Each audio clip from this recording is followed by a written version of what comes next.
वसुंधरा ने फिर दिखाए तेवर, आखिरकार दे ही दिया मोदी को झटका। बीजेपी के तो हाथ पांव फूल जाएंगे।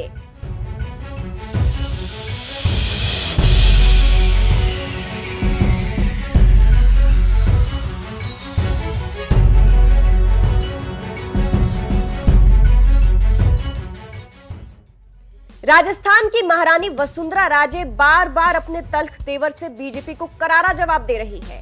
उनके इशारे यही है कि बीजेपी उन्हें किसी भी तरह से कम ना समझे, क्योंकि पिक्चर अभी बाकी है। वसुंधरा ने एक बार फिर से बीजेपी को ऐसा जवाब दे दिया है कि कहा जाने लगा है कि वसुंधरा ने आखिरकार पीएम मोदी को जवाब दे ही दिया है, झटका दे ही दिया है। चलिए आपको भी बताते हैं पूरी खबर के बारे में।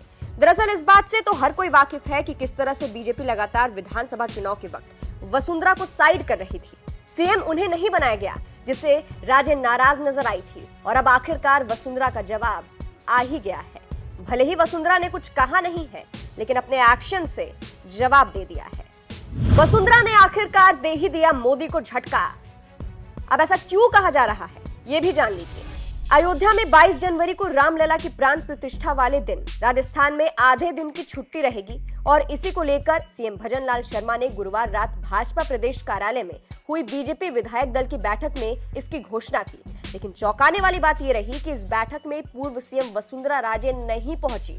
वही राजे समर्थक विधायक प्रताप सिंह सिंधवी सीएम के पहुंचने से पहले ही कार्यालय से निकल गए।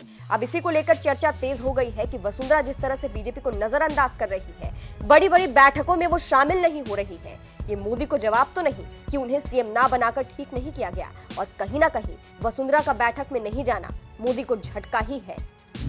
बैठकों में वसुंधरा नहीं हो रही है शामिल, और ये पहली बार नहीं है वसुंधरा ने ऐसा कुछ किया हो। इससे पहले जब राजस्थान के जयपुर में लोकसभा चुनाव की तैयारियों के लिए एक बड़े होटल में भाजपा के पार्टी पदाधिकारियों और अन्य नेताओं की बैठक हुई थी, जिसमें मुख्यमंत्री भजनलाल शर्मा और प्रदेश पार्टी अध्यक्ष सीपी जोशी समेत कई नेता मौजूद थे, लेकिन इसमें भी राजस्थान बीजेपी का बड़ा चेहरा वसुंधरा राजे मौजूद नहीं रही, जिसके बाद से इस पर सवाल उठने लगा। क्योंकि एक बड़ी बात है, बैठक में वसुंधरा राजे की अनुपस्थिति से सवाल उठने लगा है कि क्या वसुंधरा पार्टी से नाराज है या फिर प्रदेश भाजपा में कोई गुटबाजी चल रही है।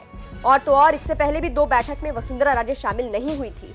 पीएम मोदी की बैठकों में भी वसुंधरा नहीं नजर आई थी। अभी हाल ही में जयपुर पहुंचे प्रधानमंत्री नरेंद्र मोदी ने पार्टी कार्यालय में नवनिर्वाचित विधायकों और पार्टी पदाधिकारियों के साथ 2.5 घंटे तक बैठक की थी, लेकिन इस बैठक में भी वसुंधरा राजे शामिल नहीं हुई थी। सभी नेता रहे, बस वसुंधरा राजे नहीं। तो इन चीजों से आप समझ सकते हैं कि वसुंधरा राजे कैसे बीजेपी को किनारे कर रही है। वही खबरें तो ये भी है कि वसुंधरा बगावत भी कर सकती है। हो सकता है अपने समर्थकों के साथ कोई खेला कर दे। वही वसुंधरा को साइड करना वैसे बीजेपी को भी भारी पड़ रहा है, जिसके बाद से कहा जाने लगा कि ये वसुंधरा को साइड करने का ही नतीजा है, जो बीजेपी चुनाव करणपुर विधानसभा सीट से हार गई। जनता ने बीजेपी को हरा दिया। फिलहाल जिस तरह से वसुंधरा शामिल नहीं हो रही है बैठकों में, उस पर आप क्या कहेंगे? क्या ये तेवर दिखाए जा रहे हैं? क्या ये मोदी को झटका है आखिरकार? कमेंट करके अपनी राय जरूर बताइएगा।